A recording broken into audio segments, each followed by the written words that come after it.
I remember that beginning typing class as if it were yesterday. I was lucky enough to have Miss Purcell as my teacher.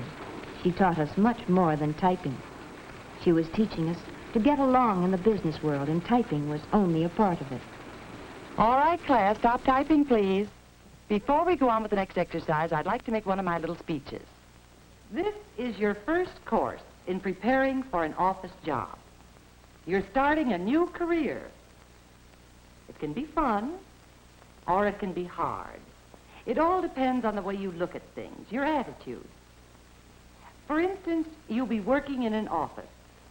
Well, don't forget the golden rule works there just as it does anywhere else. Treat others as you want to be treated. Here's how it applies to an office. First, of course, know your job. Enjoy it. But also enjoy the people that you're working with. Be considerate of them, and be considerate of your employer.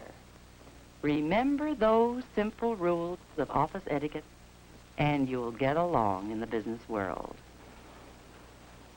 Now then, let's do skill building practice 8, say margin, begin typing when ready.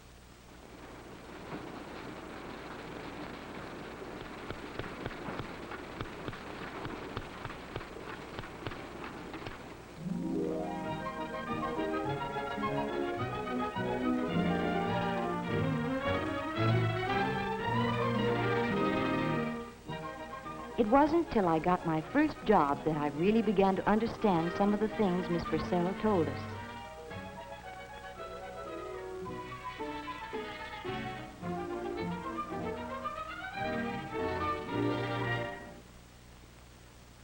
I think this application is filled out all right, Mr. Arnold. Thank you.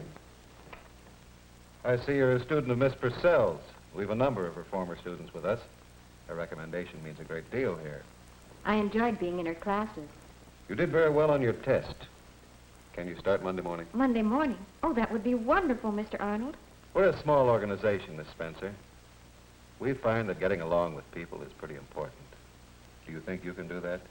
Oh, yes, I think I can. Fine. We'll see you Monday.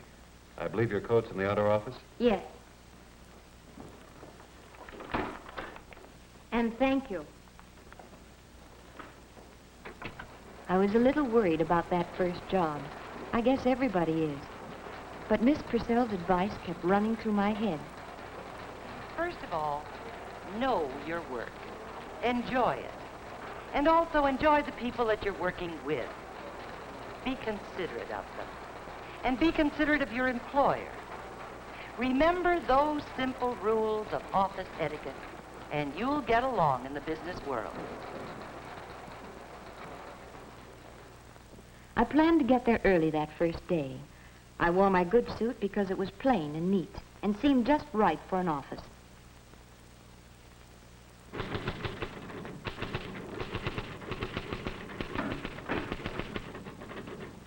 Good morning. I'm Joan Spencer. Oh, yes, Miss Spencer. We're expecting you. Miss Hamilton will be your supervisor, and she's on her way in now. Won't you have a seat? Thank you. How do you do, Miss Spencer? Ready to go to work? I'm looking forward to it, Mr. Arnold. Good morning. Good morning, Miss Hamilton. This is Miss Spencer. She's the stenographer and file clerk who's starting this morning. How do you do, Miss Spencer? I understand you're one of Miss Purcell's students. Yes, I was graduated last semester. I know her quite well. I'll show you where to leave your things, and then we can get to work. All right. Girls, this is Miss Spencer. Miss Hamilton and Mr. Arnold certainly set a good example of courtesy for us to follow. This will be your desk. This book contains some of our forms and procedures. study it a while, and then we'll start you on your first assignment. All right.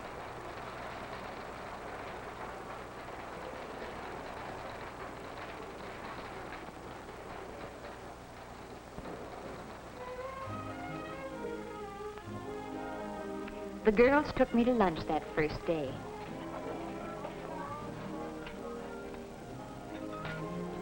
It looked like it wouldn't be hard to follow part of Miss Purcell's advice. The part about enjoying the people you're working with.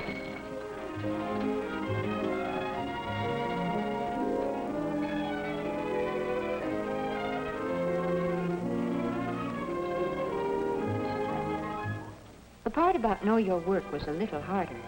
I did a lot on my own those first few weeks. There was many an evening at home getting acquainted with the company's work and learning some of its business terms. What a long time ago that was. It hardly seems possible now there was ever a time when I didn't know those terms. But I found that I still had a lot to learn. Some of it I learned the hard way.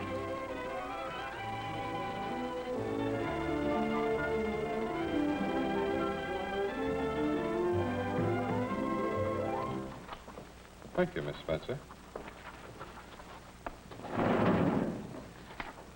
Well, Miss Spencer, Yes, Mr. Kane? this letter that you typed this morning, I believe there was a mistake here. Oh, It doesn't seem to make sense. I can't remember just what word I used there, but I don't think I could have said this. oh yes, Mr. Kane, that's what you said. I have it right in my book. Well, suppose I give you this paragraph over again. Yes, sir.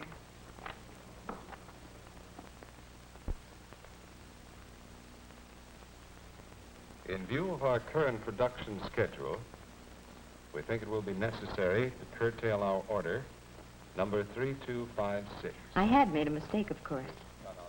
It wasn't anything that Mr. Kane said, but I learned then to admit my mistakes gracefully instead of arguing about them or offering alibis. I learned to ask when I wasn't sure instead of making a wild guess. And I learned not to resent criticism or to brood over it. Since then, I've learned a lot of do's and don'ts about office etiquette by watching the others in the office.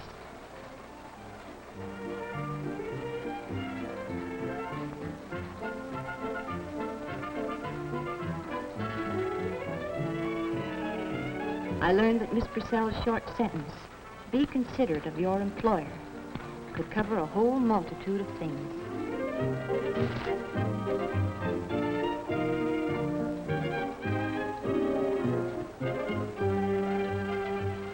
One of the most important things, of course, was doing office work during office hours.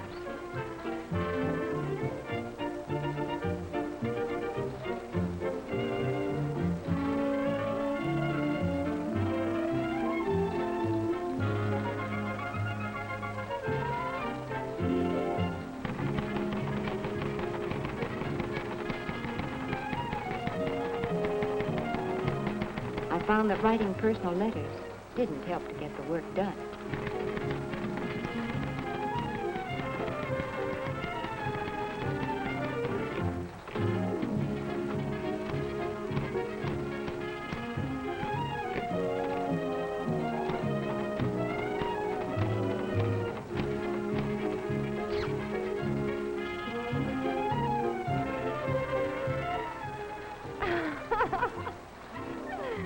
And who do you think we ran into? Joe. I learned that personal telephone calls interfered with business. Oh, I was so mad I could have slapped her face. No, you wouldn't think she was that kind, would you? Why, that little cat. I learned that it's only fair to plan your personal life so that you're always able to put in a full day's work.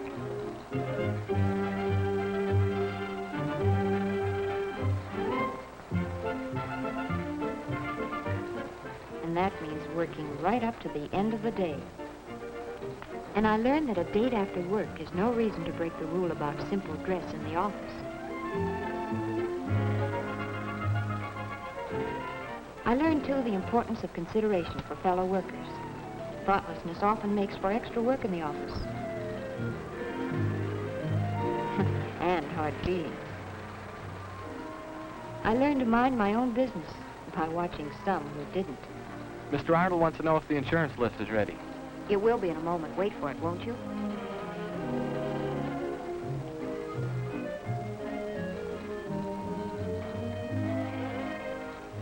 You know you shouldn't do that, Jimmy. Do what?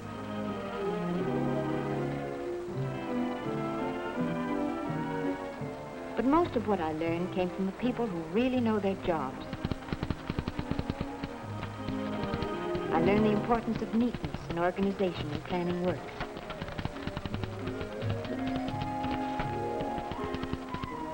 And even though I kept getting more things to take care of, there were times when I could help others, and times when they would return the favor. All these things became even more important when I became Mr. Arnold's secretary. His work included public relations as well as personnel, so I had plenty to do. I had more contact with people outside the company, and I learned the importance of consideration for them, too, and especially courtesy on the telephone. Good morning, Mr. Arnold's office. He's in conference just now. This is his secretary. May I help you? The Acme Printing Company. Oh, yes. Yes. No, that order was for 20,000. May we expect it next Tuesday? Oh, that'll be fine, Mr. Dahlmeyer. Yes, goodbye. Good morning. My name's Herbert Forbes. I have an appointment with Mr. Arnold. Oh, yes, Mr. Forbes. Mr. Arnold will be with you in a moment. He asked that you fill out this application blank. You may sit at the table over there.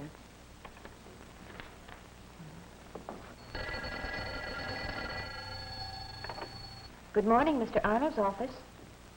Oh, I'm sorry, Mr. Fulton. He's in conference just now. May I have him call you back? Yes.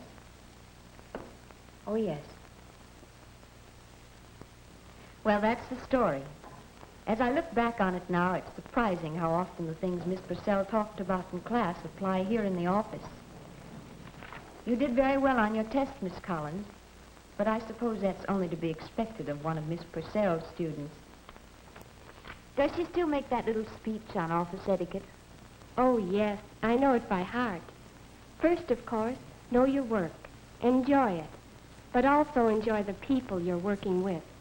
Be considerate of them. And be considerate of your employer. Those rules have certainly helped me. I shall always be grateful for them. We'll see you in the morning, then? Yes, I'll be here early. Fine.